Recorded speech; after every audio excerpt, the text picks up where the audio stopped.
మనలో ఉన్న లోపాలు, మనం చేస్తున్నటువంటి పనుల్లో మన లోపాలు మనకు తెలియాలి. అయ్యా డాక్టర్ దగ్గరికి వెళ్ళారు, జ్వరం అన్నారు, అక్కడికి వెళ్తే లేదు, డాక్టర్ చూసాడు జ్వరం లేదు కదా అని పంపించాడు అనుకోండి. ఇంటికి వెళ్ళక మళ్ళీ వచ్చింది, అప్పుడు ఏంటి? బ్లడ్ టెస్ట్లు చేస్తారు. లోపం ఏంటో తెలిసిపోతుంది. ఇది ఏంటిది, దేనికి వచ్చింది? వైరల్ ఇన్ఫెక్షన్, దీని ద్వారా. సో దానికి ట్రీట్మెంట్ మనం తీసుకుంటాం.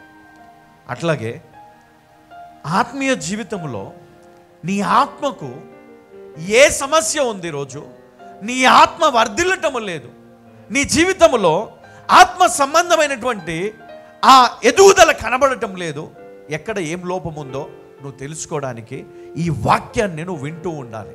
వినేటప్పుడు ఆ లోపము నీకు ఇట్లా స్క్రీన్ పైన కనబడుతూ ఉంటుంది. అప్పుడు ఆ లోపాన్ని సరిచేసుకునే ఫార్ములా దేవుడు ఇస్తాడు నీకు. అప్పుడు నీ జీవితంలో నెమ్మది, సంతోషం, సమాధానమును పొందుకుంటావు.